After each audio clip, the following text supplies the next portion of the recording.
Dexter, but it's no time for a walk. Dexter, I wonder what your dreams are like. Hello everyone, and welcome back once again to Crime Scene Cleaner. I know it's been a little while since the last one. I was kind of dreading this because I know it's going to be an absolute monster of a cleanup job. But hey, that's what we're here for, right? And maybe we could see this as us finally climbing that Sisyphean hill. Finally getting over our worst nightmares and reaching some sort of closure. After all, canonically, you can only play this game, or you can only play this level once you've already beaten the real thing. So maybe we can find something more optimistic, something more hopeful. Then again, you could say that all of these were closure for their respective levels, and those weren't very helpful. If anything, they seem to be applying the punishment we're not applying to ourselves in our daily lives. Call in dead. Big Jim's warehouse workers started a rebellion and tried to take over. The place turned into a full-fledged battlefield. Can't wait to see how that presents.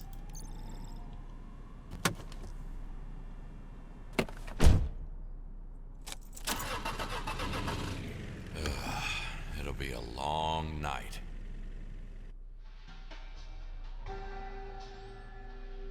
This is it, my last stop. I've been running from my past long enough.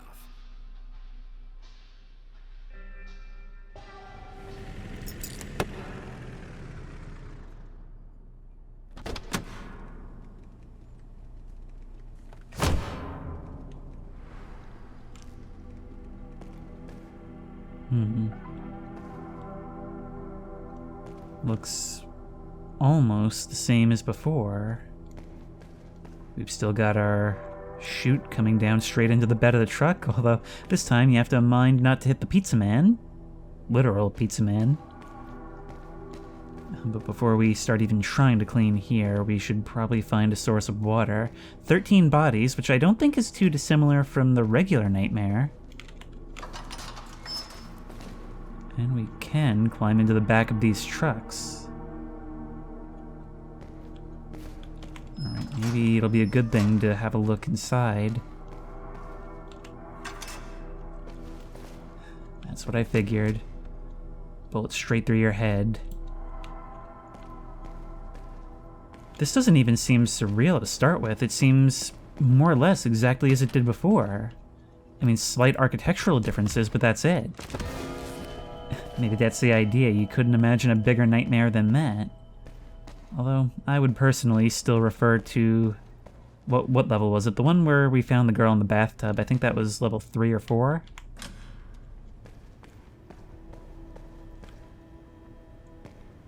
Wait, hang on. I feel like I'm being lulled into a false sense of security. Except it's doing the exact opposite. It's setting me absolutely on edge how non-dreamlike this is.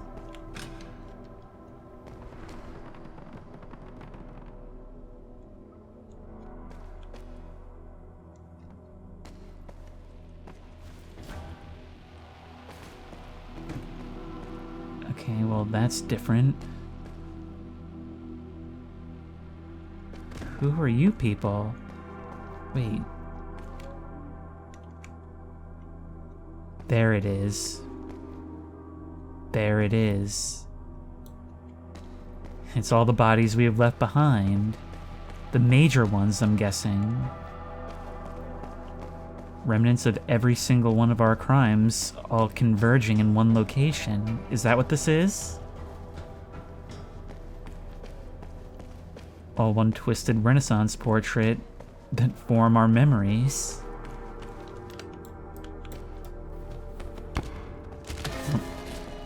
It's all meat in the back of the van for me. Oh boy, this is gonna be a while.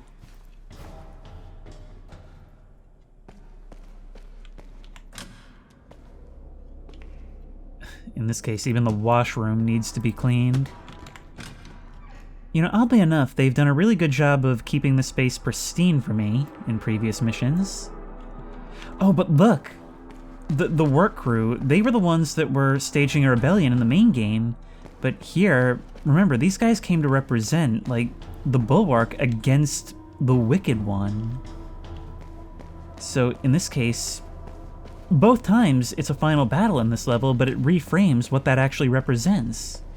Where before it was Big Jim's rampage through his own empire, destroying everything out of paranoia and fear. Here, we're this wrecking ball that just comes in and destroys everything around us.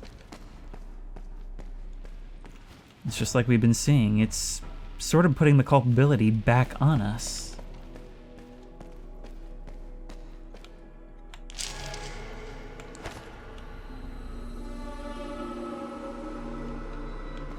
Stabbed to death. Allegedly self-defense. That's where we have sown the seeds of wickedness in your heart.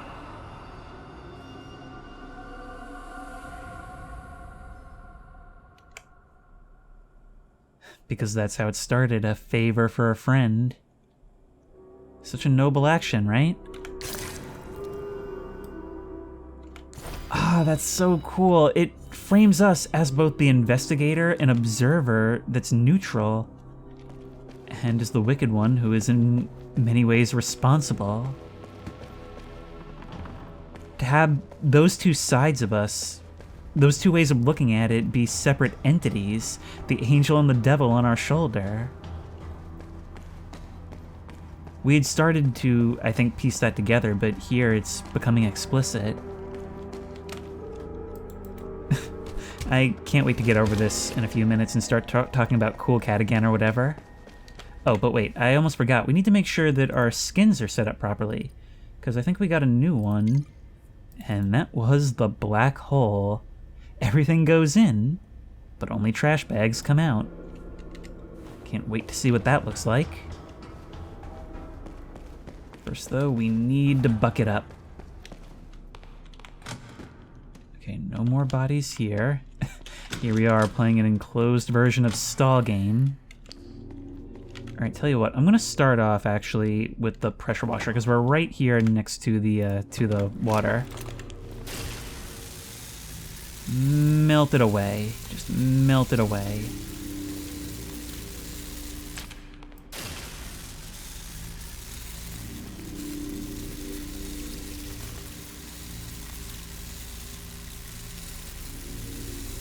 You know, in many ways, I guess you could say it's not just literal cleansing, it's something of a cleansing ritual. We arrive here, and sure, on a human level, we're dismayed with what we're seeing. But also, as we wipe it away, it's less for us to look at. We can leave this place feeling pristine, and in some way, I guess, feel like we wiped away the event. But of course, we're not making anything right except for ourselves. These people are still dead, and these toilets are still clogged. And let's put you back down. Nope. Let's put you back down here. You don't need to make that noise, it's just water. Although how cool would it be if real, like, water guns did that? Okay. Let's take Kerfus down over to here. I'm not quite sure what your radius is.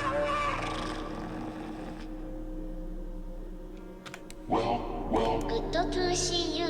We can still use that voice. We can totally still use that voice. Buckets.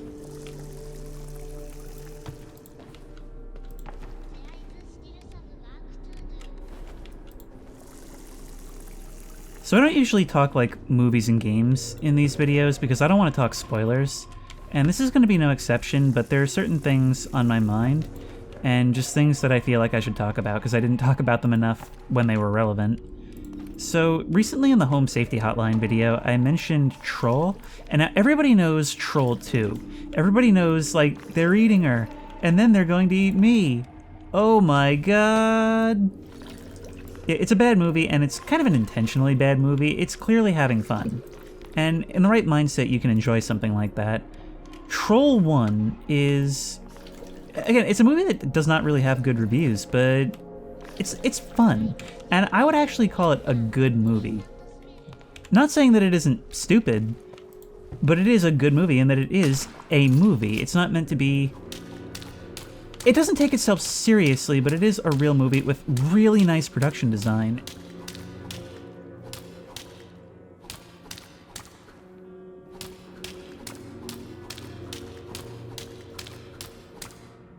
And basically what it concerns is some kids who move into an apartment building with their family, and it almost reminds me in vibe of like the boarding house from Hey Arnold. And a troll somehow is in the basement and possesses the sister, and what follows is all of the residents slowly being turned and the rooms of the place slowly transforming into like this fantasy world. And it's just super cool to look at. It's one of those things where in every aspect of its production design, it's just so cool watching the place turn into an enchanted forest. It's this real urban fantasy thing that was popular in the 80s and 90s that I love. I'm still dealing with the unpleasant smell. Shut up, Gurfus. I've got to concentrate on the fact that our garbage bags have been replaced with straight-up black magic. Look at that! Oh, and it's even represented by the thing glowing, or growing larger. Glowing larger, too, I guess. Okay, so what happens when it's full? It just becomes an enchanted garbage bag on the ground. You don't need this in your game about crime scene cleaning. Like, there's so much creativity here where they were just like, yep, screw it, why not? It's a bonus mode, we can do whatever we want. And it's real effort, too. It's a lot more than just simple reskins.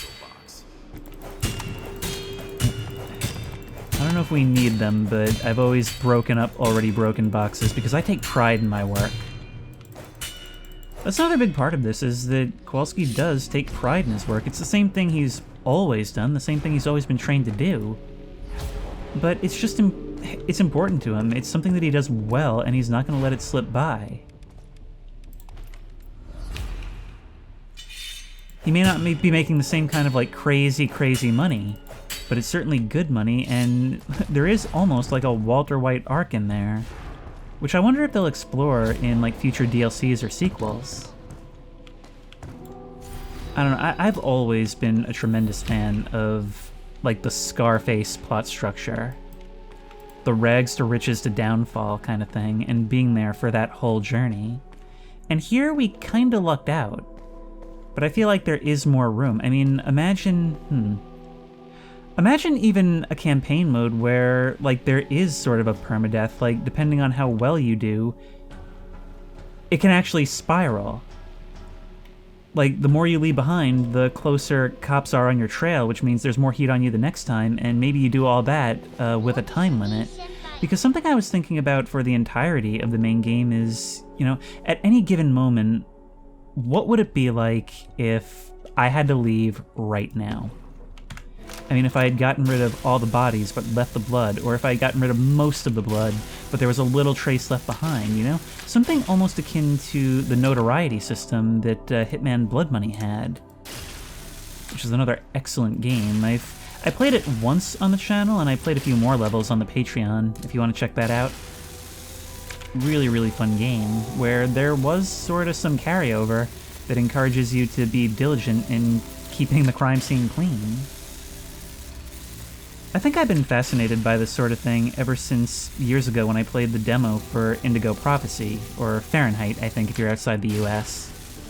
That was a David Cage game who later went on to make, like, Heavy Rain and Detroit Become Human. I think he made those. Yeah, this thing is just great around here. Might as well go until the very end. But yeah, for those who don't know, Indigo Prophecy was a game that began with your character being possessed, and you woke up in the in a bathroom at a diner where you had just committed a gruesome knife murder. And it just dropped you right in. You had no idea what was going on, and you just kind of had to clean up as best as you could before the cop that was sitting at the diner table came in and busted you. And it could play out a number of different ways depending on just how you cleaned up that crime scene. Whether you washed your hands, whether you hid the body, whether you cleaned the blood. All of that determined how far you could get, how much time you'd have before it was all discovered. And I remember I played that demo so many times just trying to see all the different ways it could go down. I remember thinking, dude, this is the future of gaming, and we never really got anything like that. I mean, we've certainly had things that dabbled in it, things that were really cool, and I never finished Indigo Prophecy. I'm sure, like, it was strongest in that first level, because that's how it always is with these games. But I really like the idea of granular results in something, because that's what I think really makes something replayable. That's what makes it feel like your actions matter, rather than just going for different routes. Because so often in games, it doesn't feel like you're making choices, it feels like you're going for specific endings, specific outcomes. And you're just kind of crossing off a checklist in order to achieve that. You know what was a game that actually did an excellent job of that? Call of Duty Black Ops 2. I really believe that that might still be the best campaign in the series all these years later. Or maybe MW 2019, but I'm not going to go into that too much right now. Maybe later, because given the size of this level the first time, we may be here a while. I'm actually doing a pretty quick job of cleaning up, though. Okay, maybe I leave you here for a little bit? You're taking from all the way over there. You know what? Where are those mops?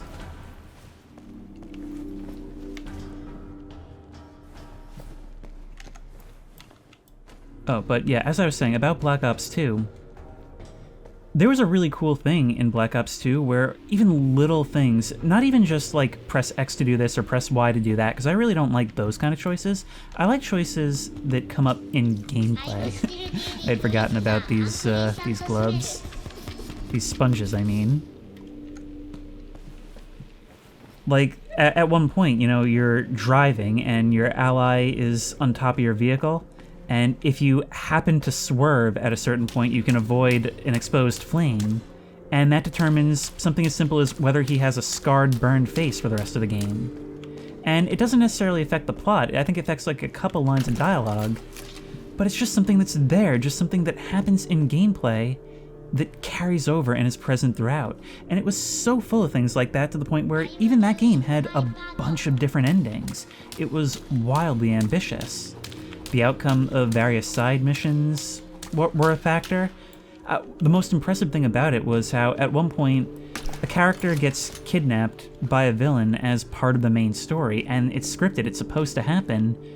But if you're fast enough during the escape, you can actually catch up and both kill a main antagonist who's running away with her, who just does not show up for the rest of the game, and that affects certain outcomes, but also you rescue her from being captured, and she's just with you for the rest of the game, and that affects things. It's so cool. And not a lot of games, you know, I'm sure that exponentially increases the complexity of development in a story. But just stuff like that, the fact that a Call of Duty game did all that was incredible. Okay, you're still only about halfway there. I really shouldn't even be waiting for you because I could just have wiped all this away by now. I'm guessing the game doesn't really open up until we do this, right? Yeah, so that's going to be the speed.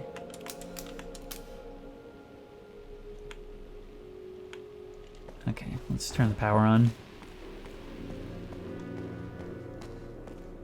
And you don't even have to be that deep with it. I mean, this is something that I really think the tactical shooter Ready or Not screwed up. Because the point of that is that you are SWAT, you're a life-saving organization. Your goal is to preserve the safety of civilians first, then yourselves, then the lives of suspects.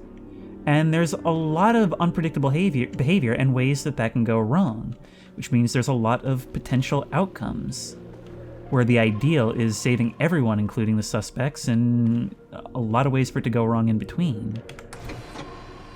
I don't think Ready or Not really does a great job of that because of the way its scoring works.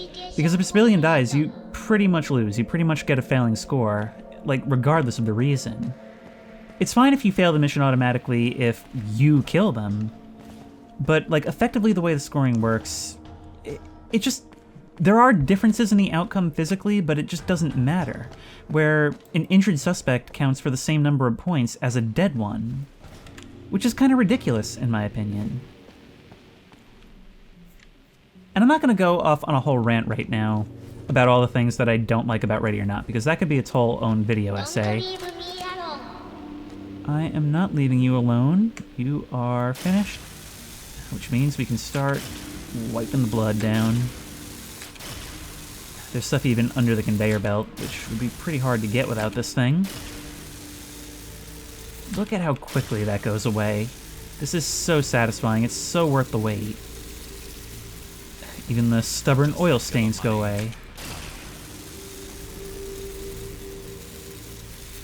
I actually don't remember if Kowalski has that line in the regular mode, or if it's just in Dreamland.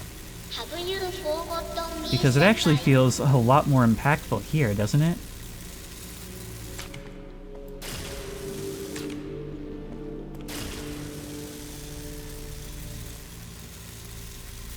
In regular gameplay, it's all jokes and disgust, but here, that inner monologue tells us so much.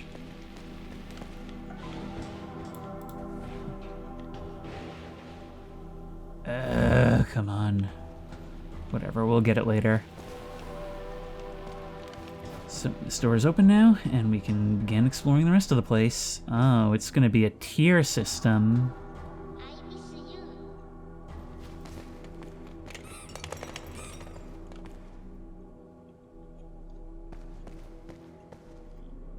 Huh. It's leaking ducts down here. All pumped straight from the pool level.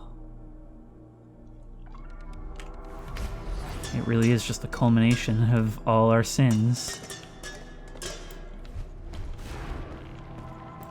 Okay, so worth noting, this infinity pool, just hyperspace thing that I have in my hand, Garbage man. it's the exact same size as a garbage bag, the exact same carrying capacity.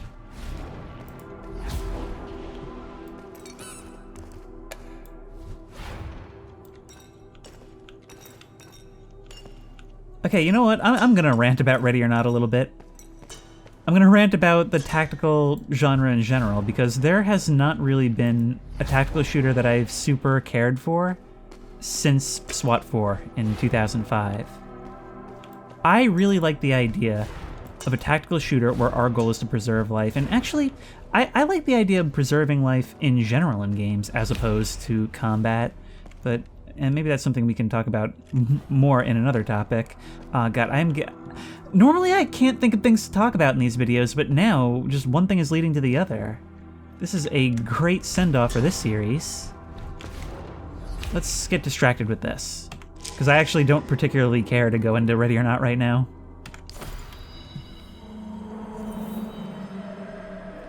Huge guy. Probably a bodyguard. Swiss cheesed with a sharp object.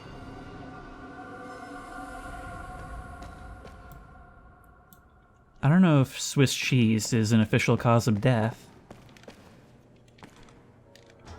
Hey, that cage is open now.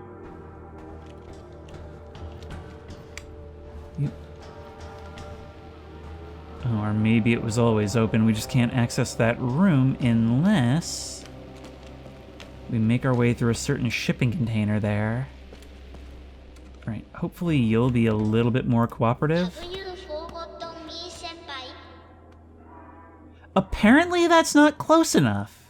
Really? Well, that explains why the garbage bag didn't make it in. But yeah, I've long wanted some real good, like, firefighter games.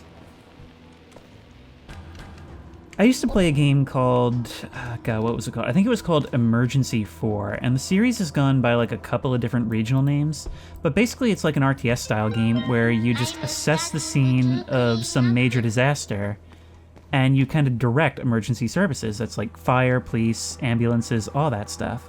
And I used to find that game super satisfying. It could be difficult at times, but it was just really fun, the different ways you could coordinate a response to a disaster.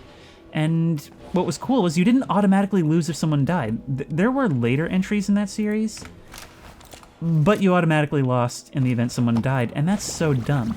Because I like the idea of being able to play a level and have it not go perfectly, but still try to salvage things. I want to be able to do stuff like that. I want to try again and do better next time, but still be able to be happy with my result and not feel like it's been completely screwed up. It's like I said, granularity. You can say the same of, well, really a lot of types of games. Seems like we're selling bootleg art, just like in the level. Crazy stuff could happen in that too. Like, there was one level where you were responding to an issue at some Arctic facility. Thankfully, it's not the thing, because honestly, I don't think anybody's equipped to deal with that. But that base had a nuclear reactor powering it, and that suffered a malfunction as well. So at one point, I was trying to take care of that, and some polar bears wandered into the scene, and I hadn't thought to bring, like, rifles and stuff.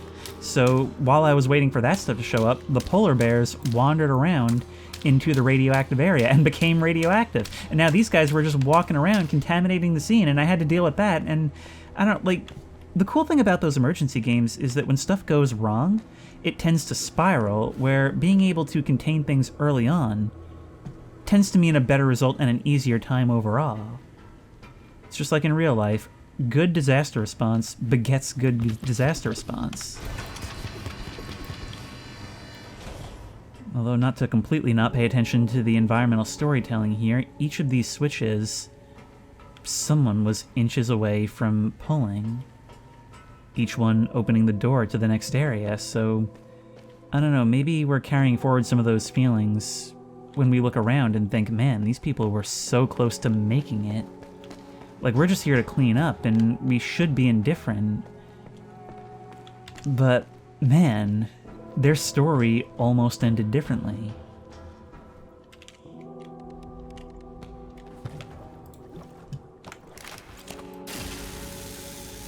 Alright, back to how this relates to the tactical shooter genre.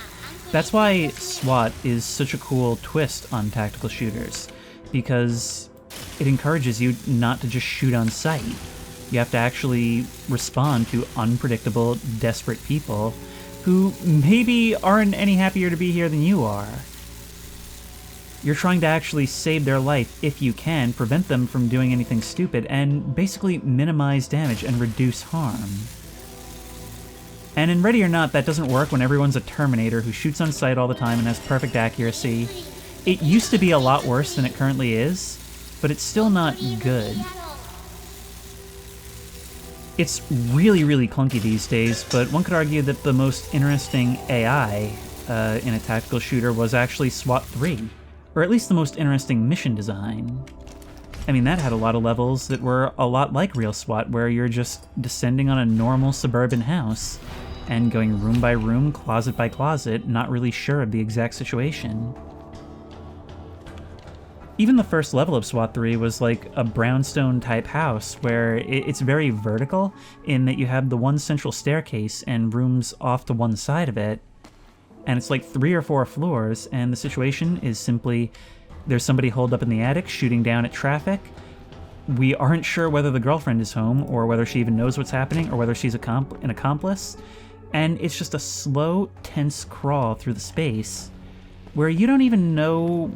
You don't know who anyone is or what their roles are, and those unknowns inform how you proceed. You try to be ready for anything, but you also... You're not just having a hair trigger. Which isn't really the proper use of that term, but you know what I mean. Like, you're not just waiting to shoot the instant you see a person. And even once you do see them, you don't know how it's going to go down.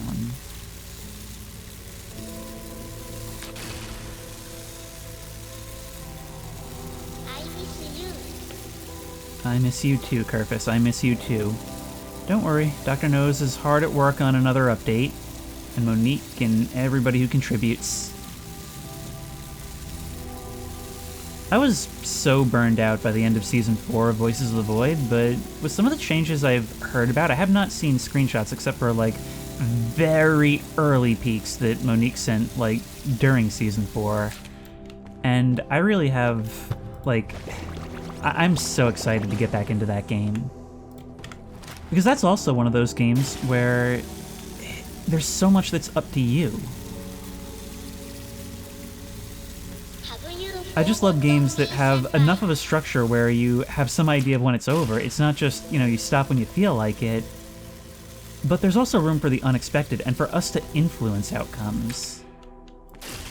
I always like to have influence over outcomes, but I don't want to be the only one doing things. I don't like a total sandbox a lot of the time.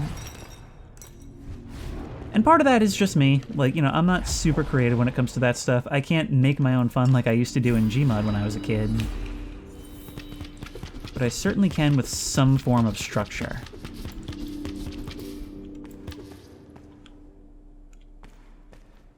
Okay, so there's another one up there that's going to give us the next area. Yeah, let's just sponge all this away. It's already weakened. We've got detergents on top of that. And funnily enough, since sponges are supposed to be the fine touch option, punching these priceless vases, or bootleg vases, is no problem.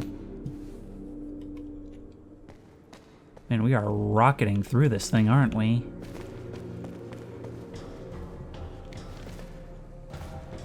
We haven't gotten everything, though. I do have to pay attention to the overall thing. So this is Hall 1. There's some furniture that needs to go back. This is actually ideal. I was really intimidated by this level, but it seems like it really is just segmented. An almost literal stroll down memory lane. Oh, wait. I never cleaned downstairs, did I? Hang on.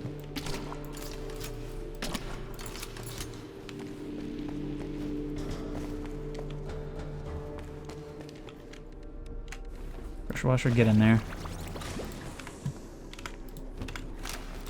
I almost forgot about this completely. I'm not going to bother moving Kerfus up. If anything, this will just be an opportunity to put our stuff away. Wow, it is not liking the way I'm handling this. I really think at this range, these guys should have ended up in the body bags.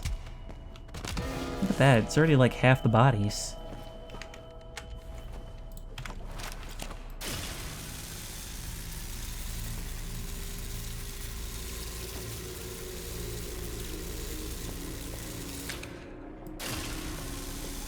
This easily could just be a nightmare gore fest, but there's something about the footprints that really makes it come alive. It's the thing that gives a sense of motion to all of this, and not just like everything just dropped onto the floor in front of you one day. We're gonna have to hose down the inside of this truck. And I wonder who hoses me down after all this.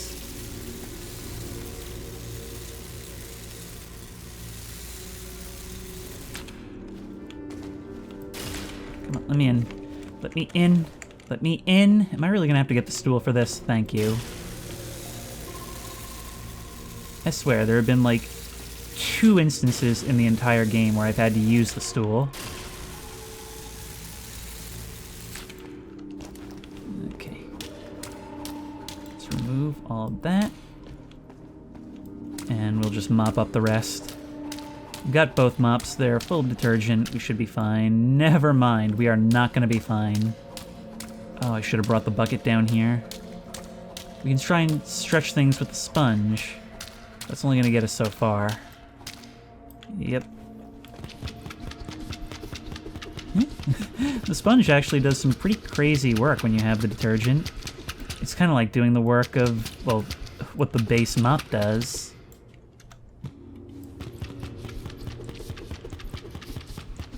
This is a porous surface, makes things a lot more difficult.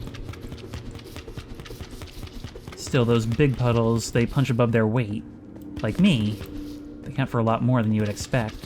Apparently we've got 97% of all blood. There we go.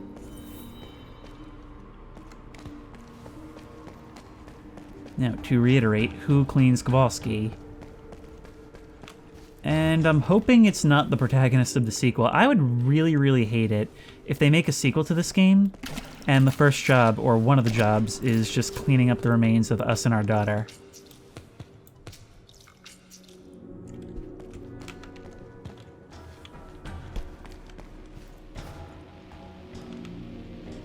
One big question is, how do we get in there? Look, a dismembered body. So it reminds me of season 1 of Dexter.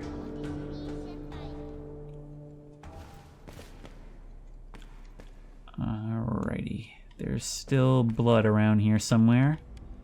And rather than resort to using cleaner scents, we are going to find it the old-fashioned way. Here's some.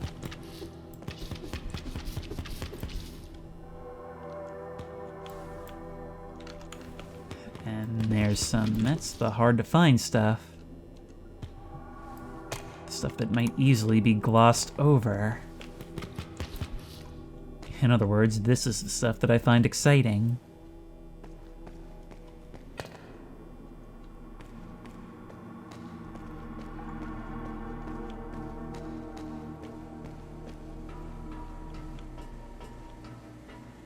That walking all over, see... I wonder if in the challenge mode it doesn't show the percentages? I don't know if it's timed at all, but... like, not showing the percentages would be the biggest change to this game. It'll be more meaningful, because right now, getting 100% really is just a matter of persistence. But imagine if you actually did have to be thorough. You'd spend so much time looking for what you're not even sure is there. Oh, that'll do it. No, it won't. That only gets us to 90%. Where could blood still be hiding? Don't leave me alone. Yeah, I'm trying, Kerfus. I'm trying.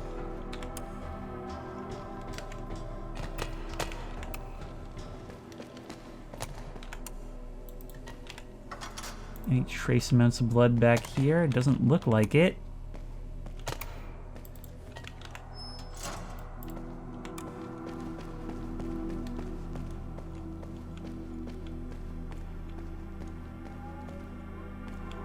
Some on the door, but it doesn't count for much.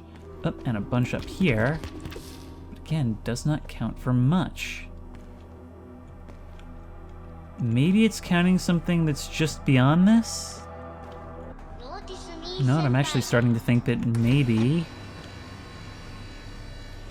it has to do with that. Like maybe that cage there counts? Let's go see.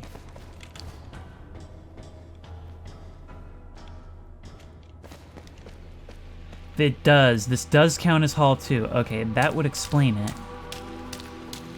Let's get rid of this. And be rid of the problem.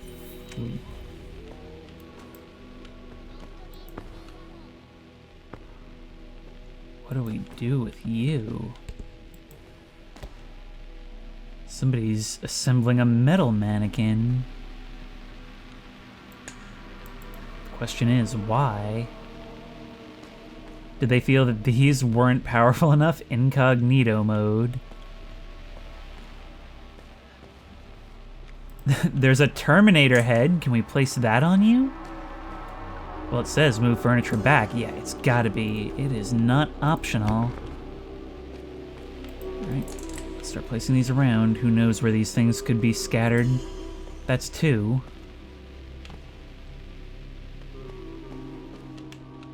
And we can't open this container.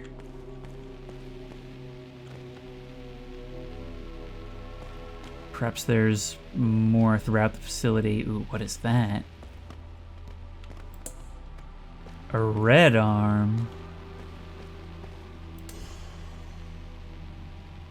So you seem to be complete. What's the last one then?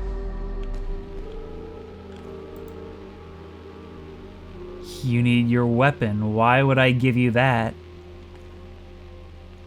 If I give you this, do you promise to follow Asimov's laws of robotics?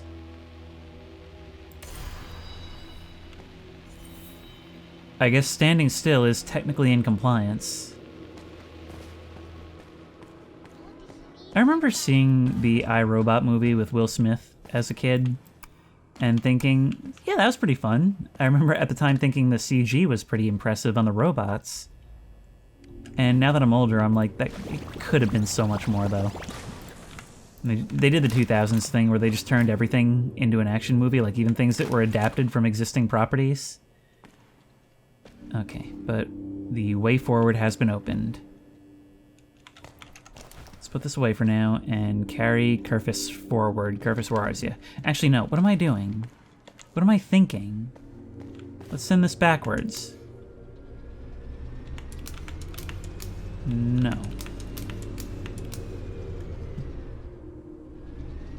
Just slowly rolling back. I'm thinking then we can push against the current to an extent. And we should be able to do stuff like deliver you, if not into the bed of the truck, because I don't trust it anymore. It'll at least deliver you to the general area.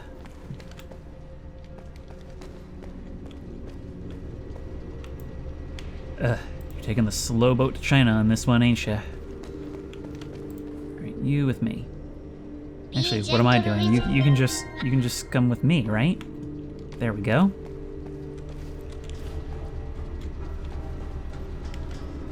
Yeah, this looked identical at first, but it is wildly, wildly different the more we explore.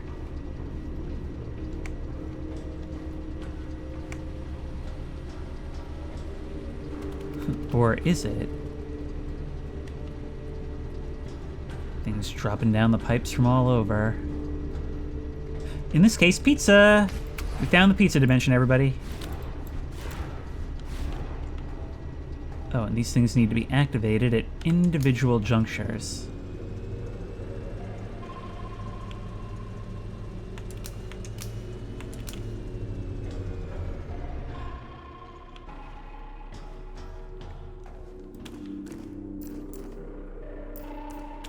And we found several gunshot victims. Now we're finding the first gunshots.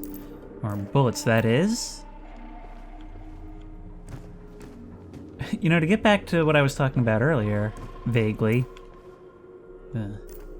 I've heard that in the SWAT 3 days, they would literally have like roleplay multiplayer servers where after the SWAT team finished clearing a place out, people would actually come in and examine like the ballistics and bullet holes and all that stuff and try to reconstruct the crime scene.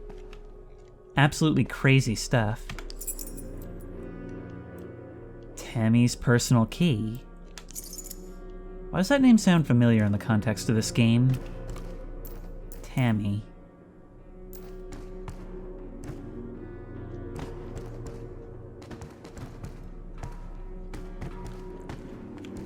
Let's get rid of that.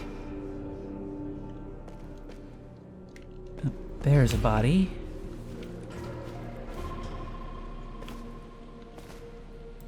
Let's just drop you straight down now. Oh! Dropped me straight down now. Well, you know what? That just means we're going to deliver you straight to where you're going. We need to turn on every conveyor belt along the way. I think there was just the one control in the original.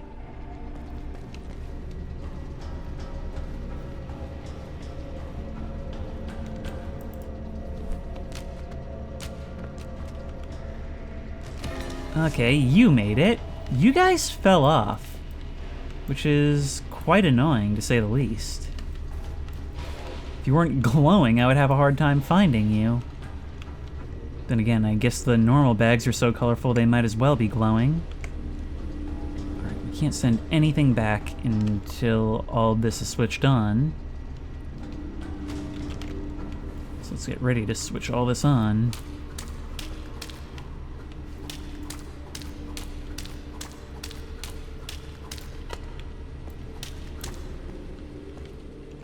You're okay. All I keep thinking during these missions is, wow, it would be so much fun to steal stuff on these maps.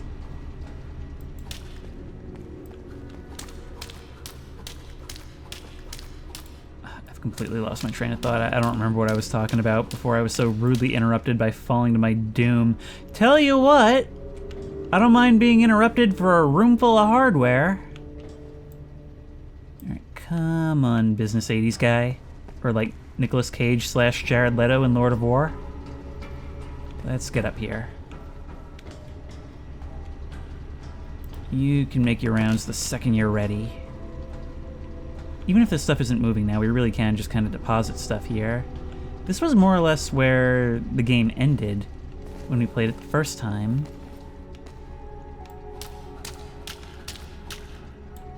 We need to get buckets up here.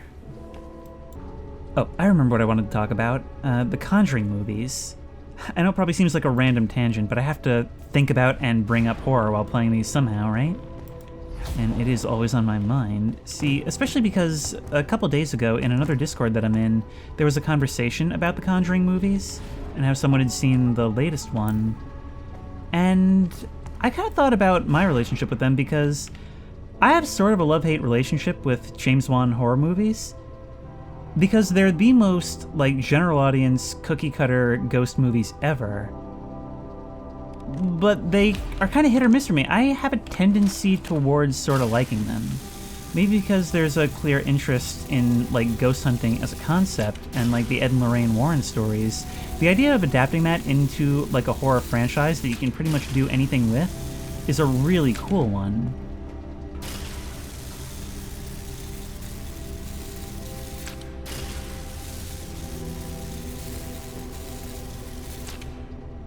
And of course, there's a lot of things I don't like about them. I mean, I made a whole video for the Patreon where I was talking about all the problems I had with Dead Silence, which was an earlier James Wan horror movie. And that's sort of the style that's defined the mainstream horror movies for a long while. It's sort of changing these days.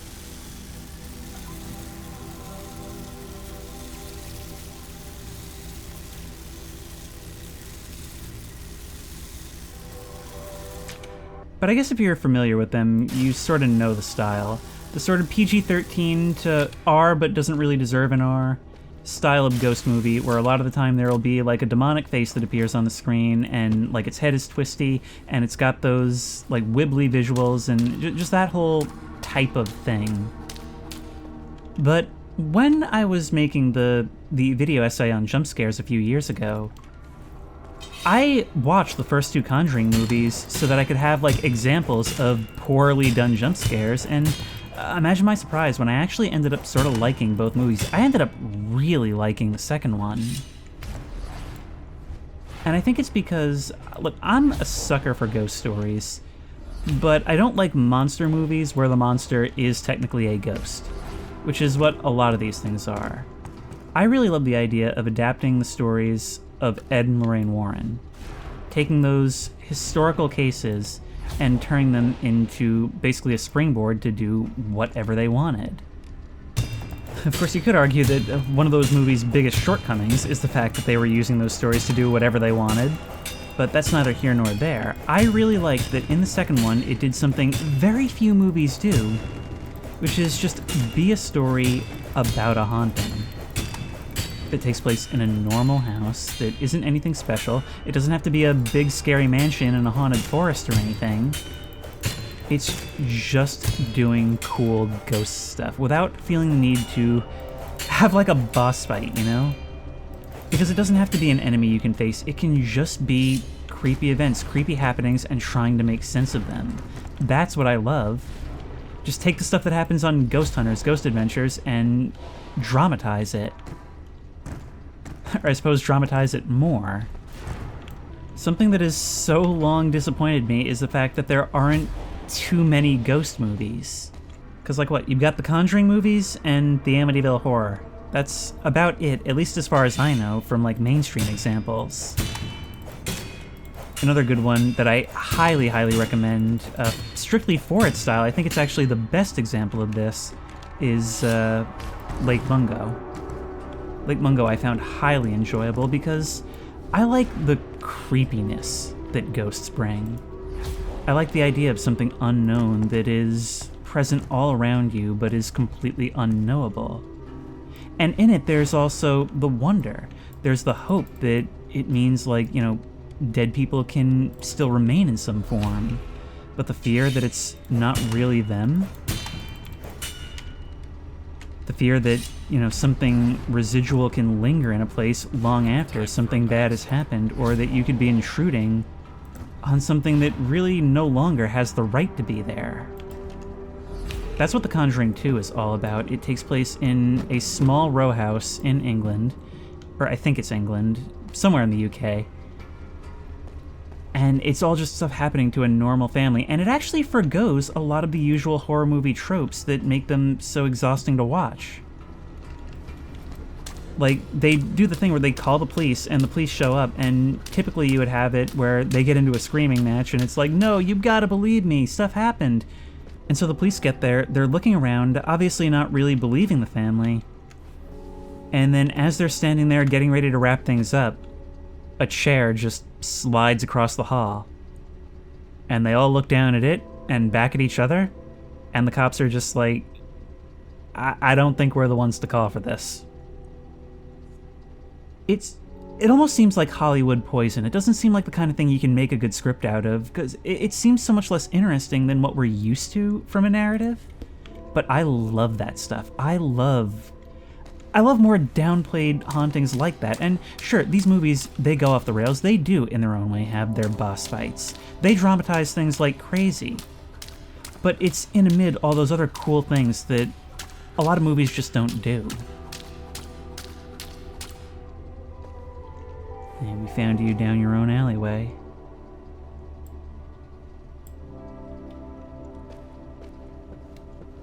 You're the one. You're the innocent bystander from the pizza level, the employee who was just in the wrong place at the wrong time. One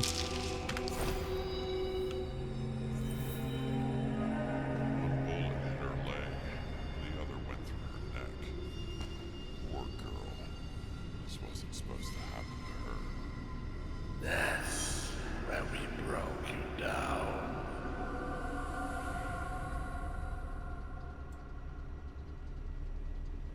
It's like the stations of our descent. Alright, you're coming with me. Actually, have we even found the switch yet? Alright, let's make sure that these garbage bags are also up there.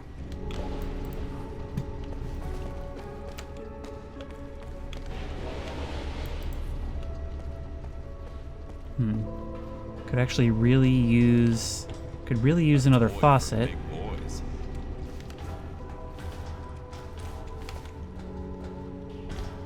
Oh, there's still so much here.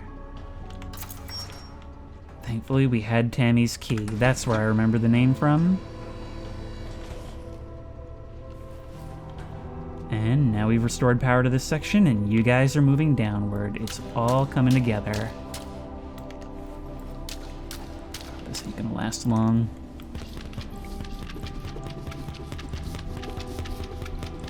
Sponges really have their use once they're upgraded, don't they? Like, wow. This is the kind of thing that I think is probably gonna require the power washer. But I'll tell you what else is required. We're gonna need to probably do some crane work to be able to... Oh no, never mind. Or maybe? Yeah, definitely crane needed to get under here. Also, here's this. I kind of wish I had explored this more earlier. Wait. I find the controls for this so confusing. There we go. As long as this is here, this is really all we need. We've only cleaned 51% of the blood in this area. That's crazy. And given the spread, the pattern on this, does that mean that someone was crushed under here?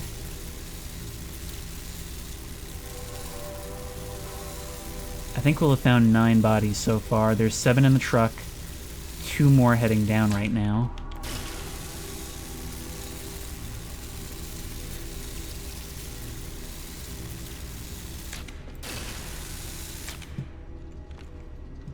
I don't trust this whatsoever.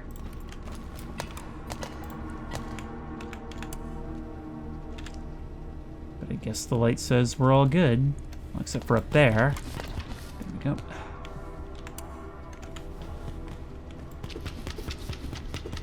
Good spot, UV light. Very good spot. This is looking a little bit more complicated. I'm guessing that's... Oh! Okay, we were just stuck on the ladder. I was really worried we broke something there. Wait, hey, look at you! You're upright, but you're not moving, though. Are you just dead at the controls, or are you not going to be there when we arrive? Is that meant to imply that you guys won out? I hope so. Imagine if there were different endings to this that were dependent on, well, how much you found, how much you cleaned in the previous nightmares. I doubt that would actually really work, given the replayability, but still.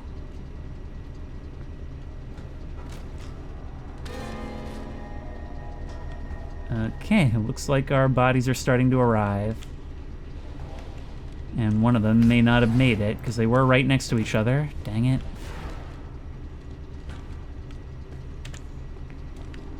Okay. These are just the offices. It doesn't look like there's too much to worry about, but they were definitely ready for war.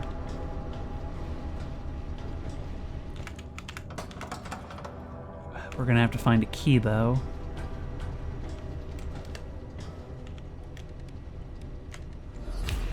And I'm guessing we know where to find it. Ah, Kerfus jump scare. I'm sorry. Don't startle me like that. Jeez.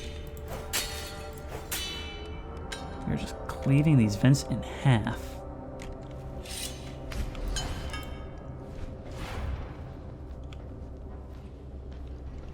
Imagine trying to fit an entire, like, rectangular vent cover with jagged edges into a garbage bag. It'll be a nightmare. I guess that's why we're able to do it.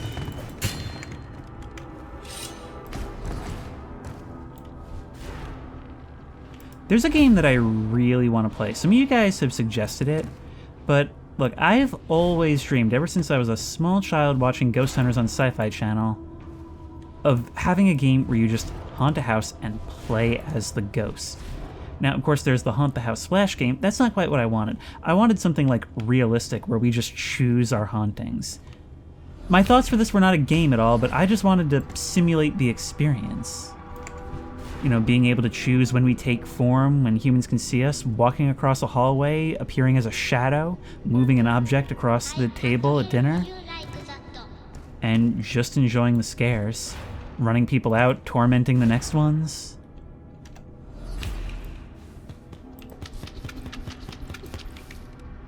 Oh, but back around to what I had started to say. So there is a game, again, also not like that, but sort of in that vein, called, I think, Ghostmaster. And I bought it a few years ago on Steam. It's an older game, like 2000, like early 2000s. And I've never really gotten around to playing it. I do wonder how well it'll work on Windows 10 or Windows 11 by the time I get around to it. Because that's right, they're discontinuing support for Windows 10 this month. Which I still have it, like, I know it's 10 years old, but I still have it anchored in my mind as something that just came out. Because, I don't know, do you guys do that as well? Like, you anchor things in your mind, where your thoughts on it will just never change no matter how much time passes? I'm that way about Skyrim. I'll always feel like Skyrim just came out. We can open that. Oh, there's many locked doors here. And we're opening them one by one.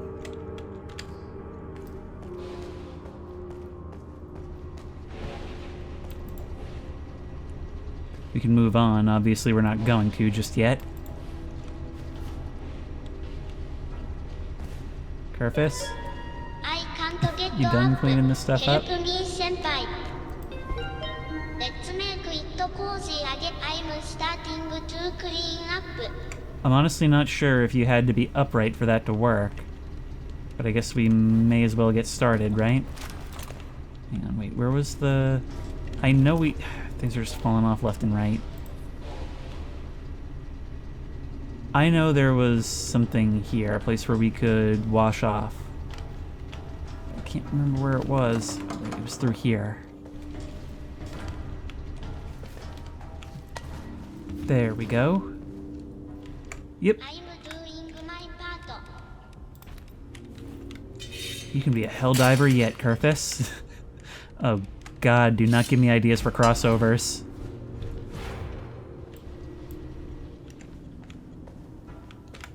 There we are. It's not a matter of keys, it's just a matter of getting behind.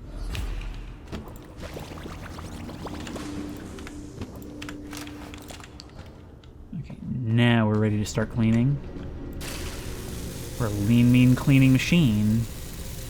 Holding a lean, mean cleaning machine. I've done pressure washing exactly once in my entire life. I was pressure washing a big deck, and at the end of it, my arm just would not stop vibrating. I literally could not stop it from quaking. I mean, it was fun, it was satisfying work, but still.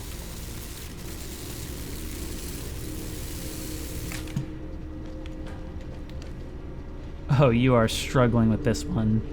That is hilarious. Here, let me give you a helping hand, and you'll probably get screwed by the next things.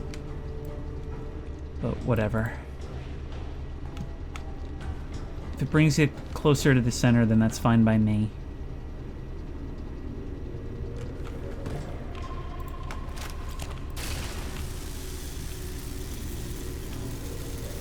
Curvis and the pressure washer or power washer are the best tag team possible. Mario and Luigi? I don't think so.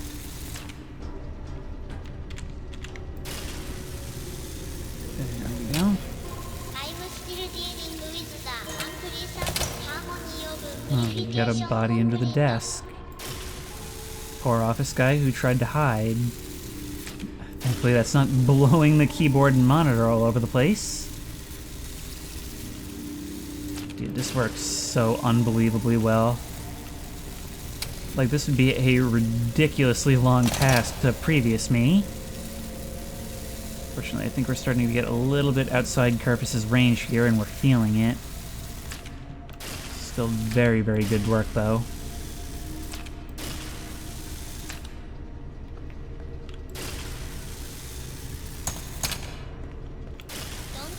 I'm trying to think of what else there is to talk about, and I'm remembering that I'm pretty sure I ran out of things to talk about in the regular version of this level, and that's why I started talking about Cool Cat and Derek Savage and that whole saga, and that's why there's Cool Cat links in every single one of these videos.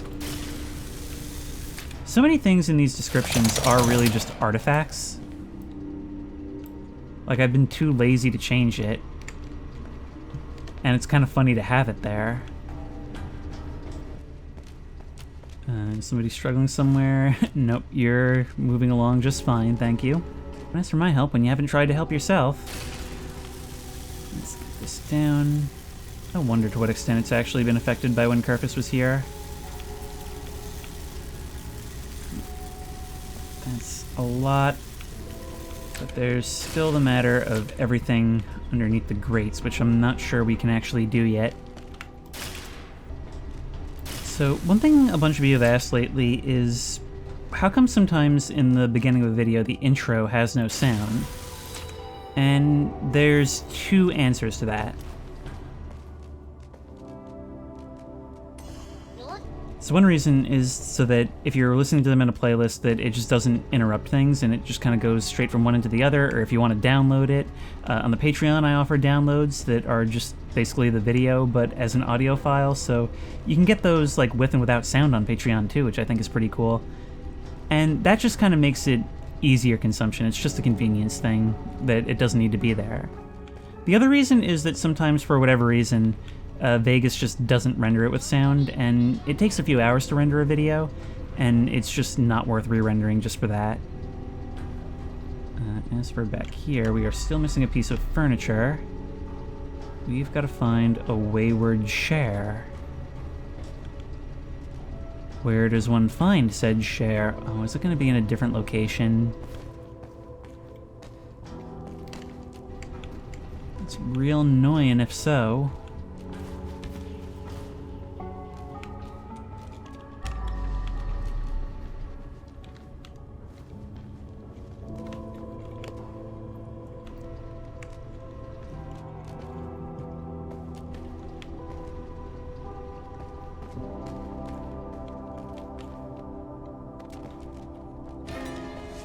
Oh, hey, one of the bodies just made it. That is so useful. Still several more to go, though. I think one has fallen off the track somewhere.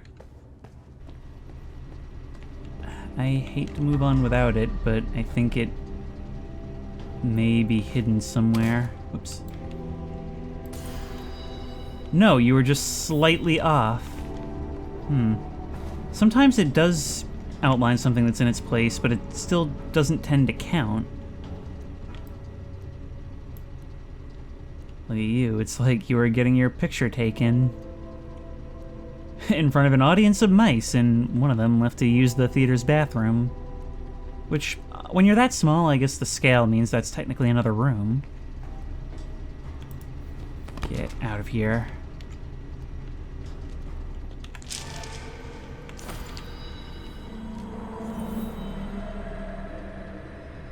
Sorry, Tyler. This isn't the kind of trouble I can get you out of. That's where we devoured your soul.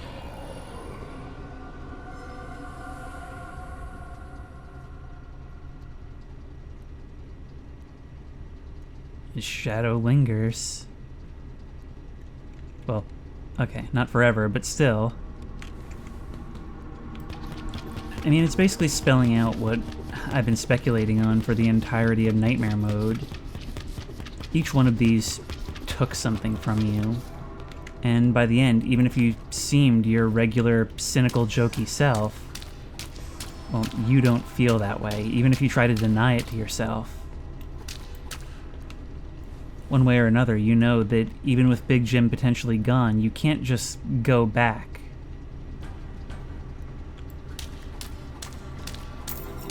Oh god, no. I don't want to do that. Let's get all this stuff out of here first so that we're not dealing with a bunch of scattered things.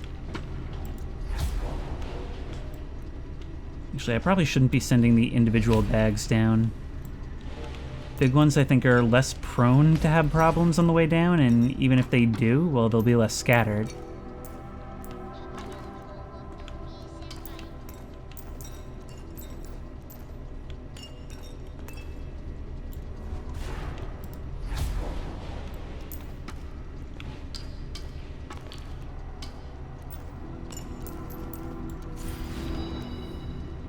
Alrighty, is that everything? In that case, you guys together, send you down. And I don't think this technically counts as blood, but at the same time it technically counts as blood, so we're gonna have to remove it.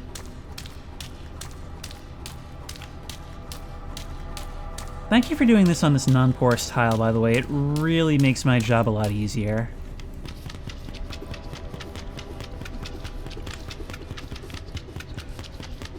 God, the way these colors look, it's very different from blood. Like, you spend so much time in this game looking at blood that you sort of get used to how it looks sprayed all over everything.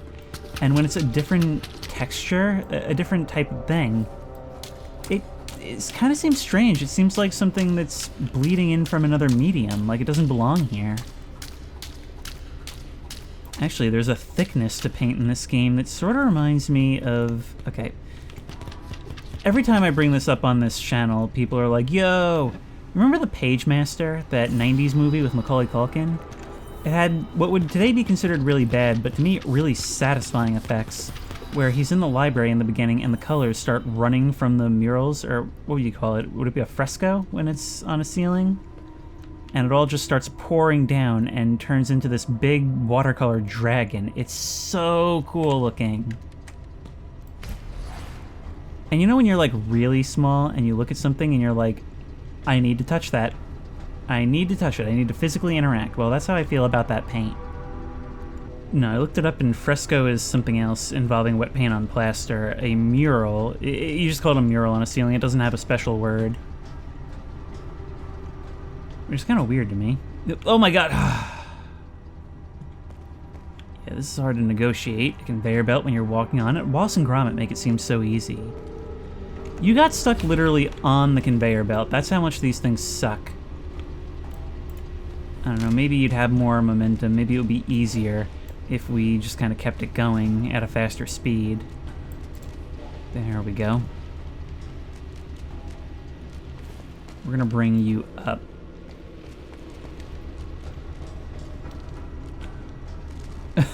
I see all of our garbage bags have been getting lost right down here. No, you get going. They're not gonna make it. But once more, it's really just about getting them closer to the end so I don't have to hunt around for them. And hey, some of them are making it.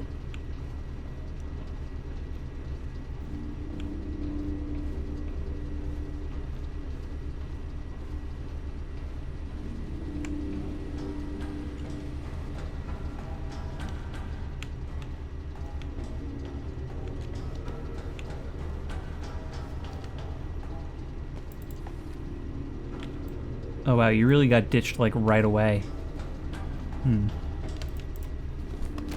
Alright, scratch that. There may only be one body left, actually.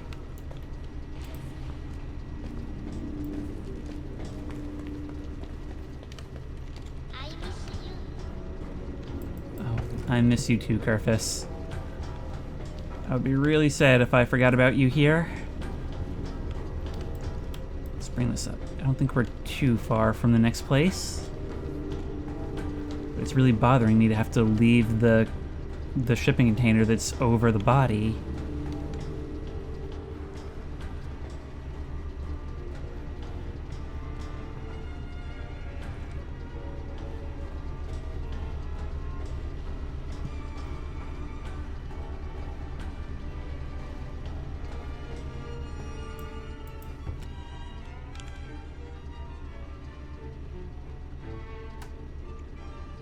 I almost can't describe how creepy I find this. This place coated in your blood. Your corpse still standing at the controls. And yet it all still gives the feeling that you're still in charge. Also, I can't look at this architecture and not think of Control. Come on, man.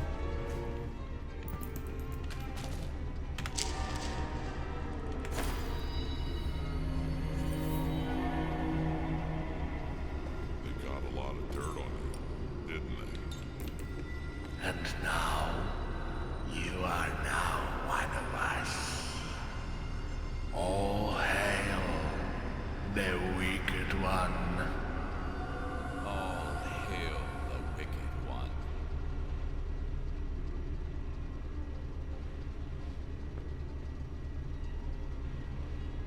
I was thinking that all this was going to be our way of coming to terms with it, but what if the way you came to terms with it was to embrace it?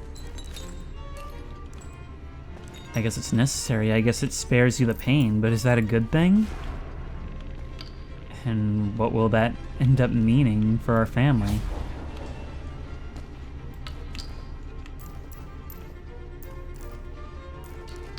Maybe it indicates that although he never really had the opportunity to show it in gameplay, even by the end, I don't know, he has come away from this a lot darker.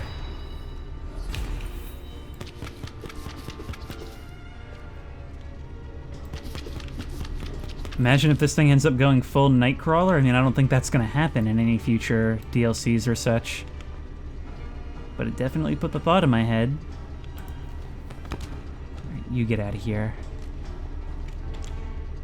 I've got work to do.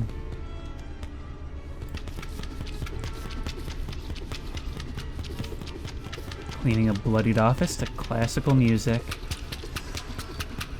I always wanted to be that one cleaner guy from John Wick. I mean, I say that. That's precisely what you do in this game. I don't even need to be wishful about it. But this is a tremendous amount of blood. Like, truly absurd quantities.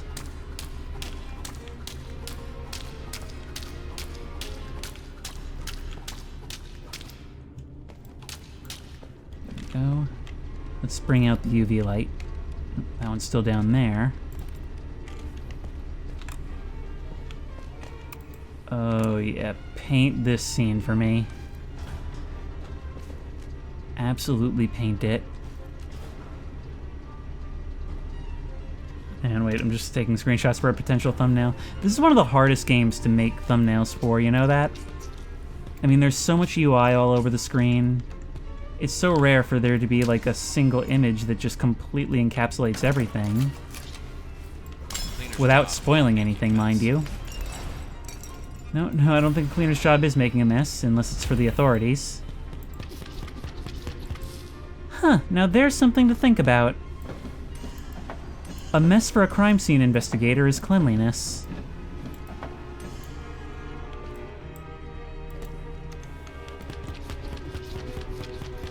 That's very insightful. Maybe that's information that I can trade for a pardon. For at least a very favorable plea deal.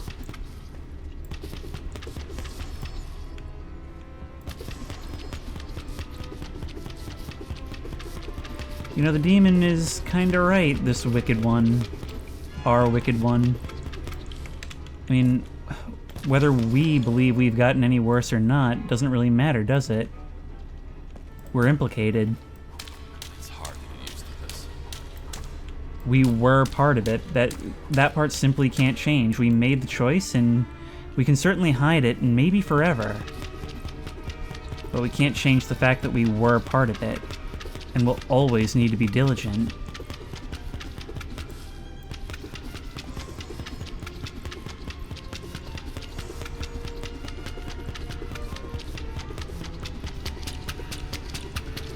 These sponges are really... Everything but the mops are doing great work in this episode. 73%. I don't know if we're going to be able to finish it with what we have. Unless... Hang on. You again. You can totally get what's up here. There we go. That's what you're for.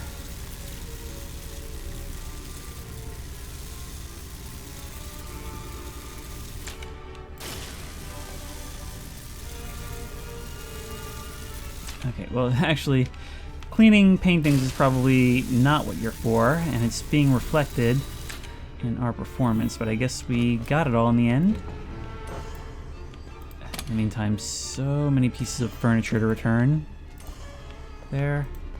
And there. You're good. I'm not turning you off. Why would I want to do that?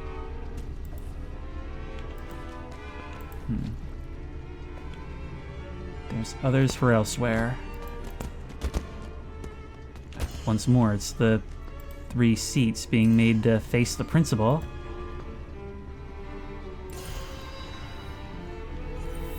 And that's the end of this area. From here... Can we change something? These are the access cards. It doesn't look like they're interactive like they were before. So how do we operate the crane? From where?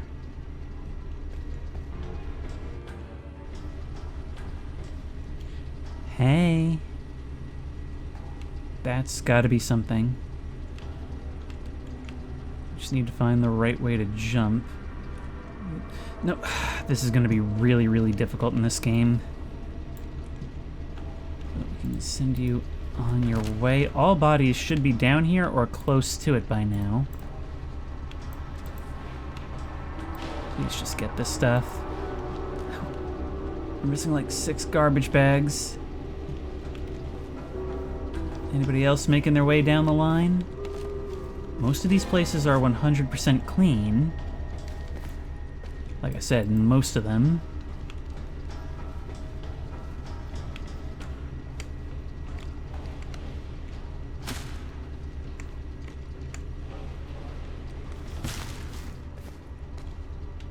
Some things are sort of working.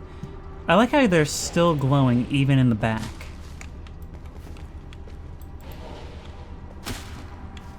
Alright, 21. Just 2 garbage bags free floating somewhere, but other than that, we have done a pretty good job. We just gotta figure out how to move that crane. And let's not forget, find the music box.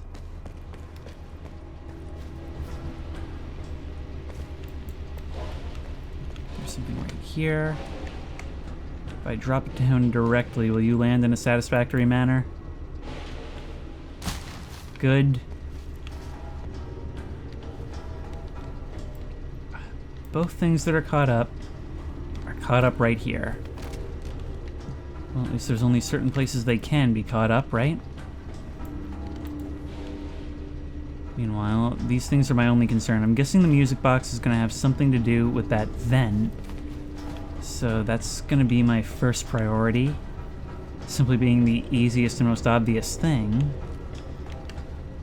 Right here is a good place to jump off.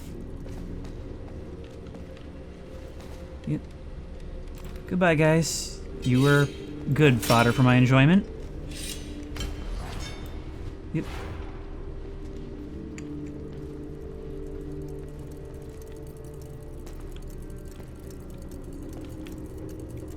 I don't know if I like that ticking. Look, in the walls surrounded by pipes and red light.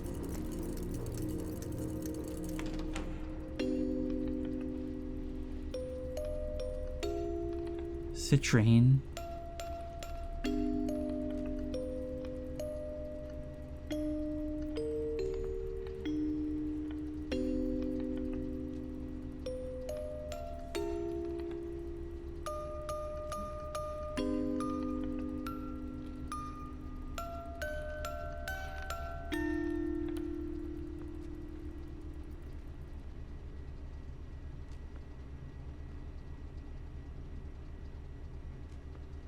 This is the only one I've heard that just goes silent.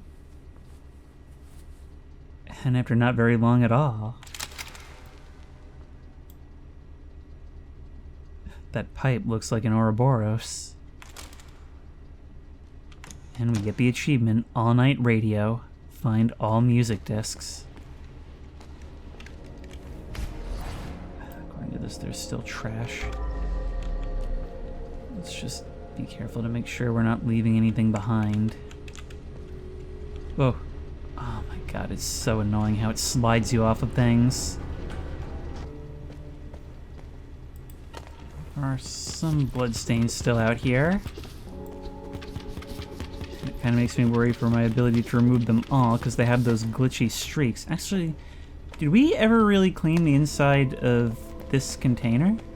No, we didn't. This was a major blind spot. Imagine if we had done an immaculate job on this entire place, but just this one shipping container was a bloodbath with no body. That would be nuts. Let's make sure we get all this. This is a portion of the blood that needs to be removed from this area. But it's not quite enough.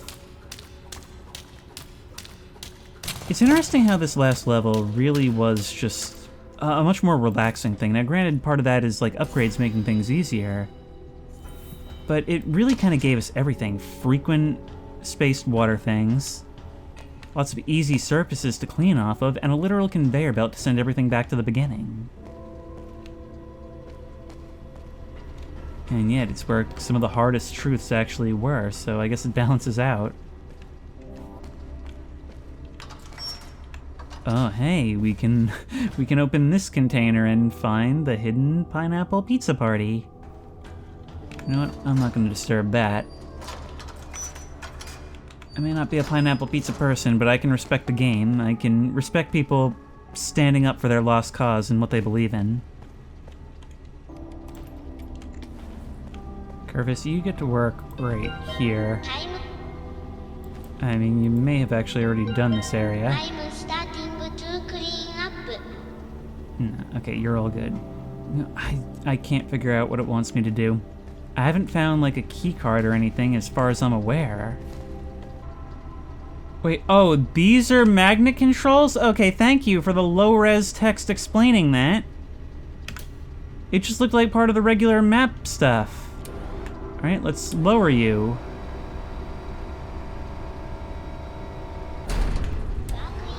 Lift you up. God. Actually, wait, let's make sure that you're low enough that we can grab you from here. Let's get all that. All that. There's two bodies that have yet to go into the truck. One of them is right here. The other was sent down and got stuck somewhere. That's right, we can carry them both out now. Doing my part. We may as well, I guess, top you off. No reason not to, right? And just Skip the whole way down.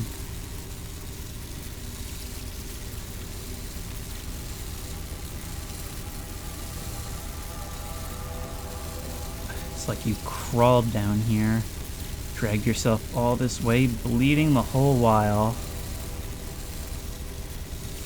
You know, in a way, since we came to see these workers as like the heroes standing up against an ancient evil, it's really demoralizing, isn't it?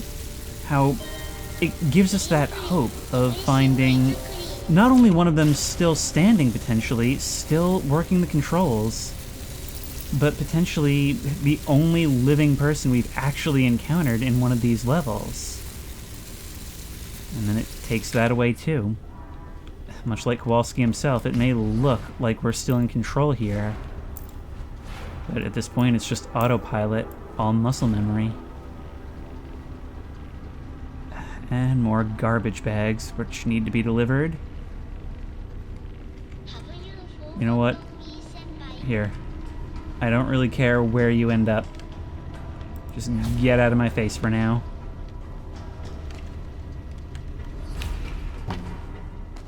This in there. Should be able to get the rest easy squeezy now. I always love, like, throwing the objects like that and catching them out of midair. Like, you do any repetitive job for long enough and you start to learn little tricks to amuse yourself. I mean, do you think the pizza really has to be thrown up in the air?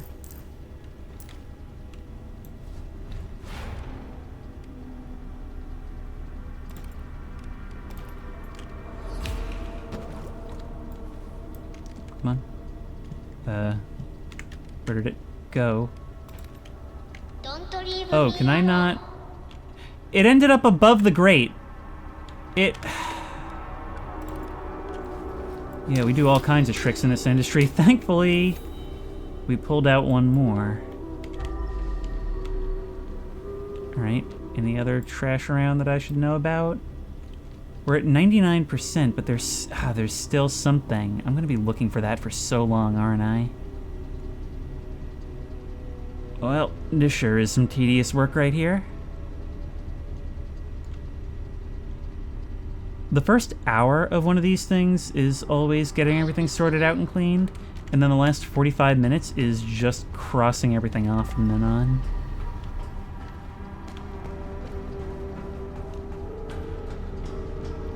I'm not even bothering trying to do this properly. You are coming with me. And you're getting into there. Look, with all the glowing bags down there. It almost looks like we're tossing you into some sort of ritual sacrifice. Yeah, no, one of the bodies must have been thrown off somewhere. We're also missing a couple of garbage bags. Again, thank goodness they glow, because that actually... Not only is the black hole garbage bag a really cool just skin, it's extremely useful.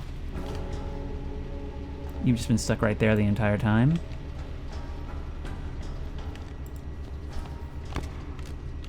Don't stick, please. There we go. And now technically we can leave. But come on, you know we're not like that.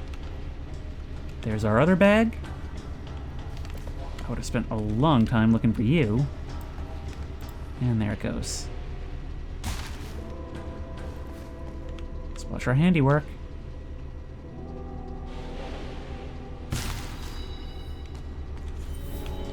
So that's it for the universal tasks. Now we've just got to figure out what's going on upstairs still. Oh, you really want me to break all this down? Right, that's it. No, this is making new garbage. That's so weird. I can't find what it wants me to find. And I'm really gonna be pissed if this is a bug. I oddly can't take this pizza box. No, that was important. That was a story pizza box. There's deep lore contained within, but it did ultimately count. Okay. I guess that's it for you guys then. Let's pack it in. After I finished this game, I played it a little bit of my own time, but the one thing I was always thinking was that it could use some replayability, and it's really gotten that. In the one-time variety of going through Nightmare Mode and unlocking all these skins and stuff, but also the challenge mode should really expand that. This is... I know I've said it a million times, but this is crazy for a free update. It, like, multiplies the content of the game. But I think that's just about everything. Just have to do my one more walk around and see. It's sad, but in a way so in line with the tone of the game, that all of this ended not actually on a hopeful note where there was some optimism in the previous Nightmare levels, but on resignation. On deciding that this is just who we are now, and hey, if we're gonna be good at it, if we're gonna be the one doing this, well, we may as well be proud.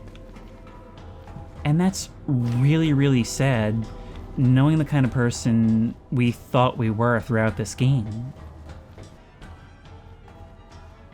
It feels like this is him recognizing that he has not been as reluctant as he thought, and letting go of the idea that he's somehow above all this. Which is... well, it's in line with this game. It's very in line with this game. It's pretty much up to us whether we still want to sympathize or not. But he stopped sympathizing with himself. He's just accepted that this is what he is. So everything appears to be in order. Let's get going.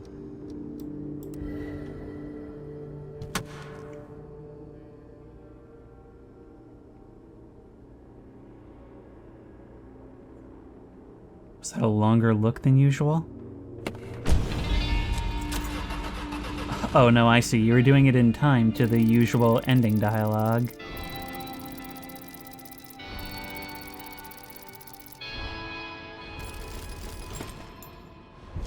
Another perfect score. Well, hey, I guess we did one thing better in the dream world than we did in reality. That stupid tray on the pizza level. I really can't believe that was an hour and 47 minutes. That flew by.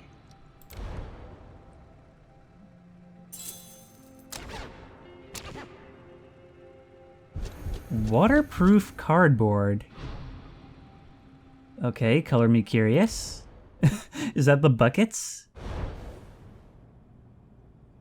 But anyway, we just got basically redundant achievements for beating both of those levels. And our wall melancholia is complete. I guess each of this represents a different part of us in some way. The things that stuck with us. But in the end, we can dress it up however we want. It doesn't change the reality that we were right there to witness. And the cycle goes on and on and on. The shortest song, actually, oddly, the only one that doesn't loop. That last one is so interesting to me, and you could read quite a bit into that. All I know is that we've lost so much of ourselves, we can't lose this. We've got to pet Dexter one more time. Dexter, what are you doing up, boy? Maybe someday we'll return to see what the challenge mode is. You guys clearly love this series, and so do I. And I was super glad to get to go at it for really something that was more episodes than the original series. These different levels and modes have managed to swerve all over the road in their style, and yet somehow managed to stay in one coherent lane. And it all feels like it complements itself rather than just all being in one big toy box. I would love to know what you guys think of this ending and of the Nightmare mode in general. Because one of the things I love about doing games like this on the channel is that you guys are always able to provide insight that really influences the way I see these games. And that's definitely made a big difference coming back to do Nightmare mode. Unplayable. And if you like this video, please remember to like, comment, and subscribe for more creepy and comfy content. If you have any ideas for other videos you think I should do, the best place to suggest that will be at the Discord, which I will link in the description. If you want to try this game out for yourself, that link will also be in the description.